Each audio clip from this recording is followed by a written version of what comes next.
Hi friends, உங்களோட ஆசீர்வாதத்தோடையும் இறைவன் அருளோடையும் இந்த வருடத்தில் இதோட 6வது வீட்டுக்கு அடிக்கல் நடுறேன். நான் ஒவ்வொரு வீடியோவாக ஒவ்வொரு இடத்துலையும் கல் நடுற நேரம் உங்களுக்கு போடுறேன். நீங்களும் என்னைய மிஸ் பண்ணுறீங்க, ஆசீர்வதிக்கிறீங்க. அந்த ஆசீர்வாதம் தான் இன்னும் நிலைச்சிருக்கு எனக்கு, இறைவன் அருளும். நான் கிட்டத்தட்ட 25 வருடமாக இந்த தொழில் செய்கிறேன். அதில் இன்னும் நிலைச்சிருக்கேன். அதுக்கு முழு காரணம் நான் நேர்மையாக தொழில் செய்கிறபடியே தான். நான் சாமான் போட்டும் வேலை செய்கிறேன்னா, சில லேபர் கண்ட்ராக்ட் வந்தாலும் நான் போய் செய்கிறேன்.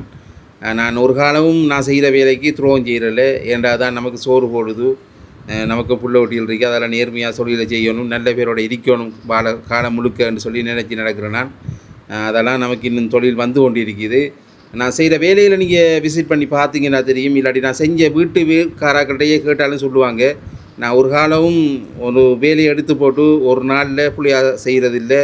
எல்லாம் 100% சரியாக செய்வேன். என்ன புலண்டாலும் அதை திரும்ப இதை இஞ்சி போட்டு புதுசாக செஞ்சு கொடுப்பேன் ஒழிச்சு மற்றபடி புளியாலாம் செஞ்சு கொடுக்க மாட்டேன். ஏன்னா நம்மளை நம்பி வேலை தாரவங்க. அதோட நான் செய்கிற வேலையில் ஒரு நாளில் ஒரு வாளி மண் கூட போட்டிருக்க மாட்டேன். ஒரு கம்பி நார்மல் கம்பி போட்டிருக்க மாட்டேன். எல்லாமே நம்பர் 1 சாமான் தான் போட்டு, நிலக்கட்டி இருந்து டைல்ஸ் இருந்து எல்லாமே நம்பர் 1 சாமான் போட்டு தான் செய்கிறேன்.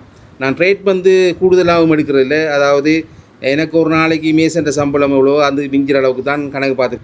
சில வேளை ரேட் வெளியில் குறையிருக்கின்றாங்க. எனக்கு அப்படி குறைச்சி செய்யலாம். என்ன நான் நேர்மையாகவும் சரியான சாமான் போட்டு செய்கிறேன். நான் அதுக்காண்டி மட்டாக்களை குறை சொல்லலை. என்னடா நேர்மையாக செய்யக்குள்ளே அதை விட குறைஞ்ச ரேட்டுக்கு செய்ய இயலாது. அப்படி இல்லைண்டா கடலை வேலை செய்யணும். அது கடைசி மட்டும் நான் செய்ய மாட்டேன். எல்லாம் கூட ஆசீர்வாதமும் இறைவன் அருளும் எப்பொழுதும் இருக்கணும்.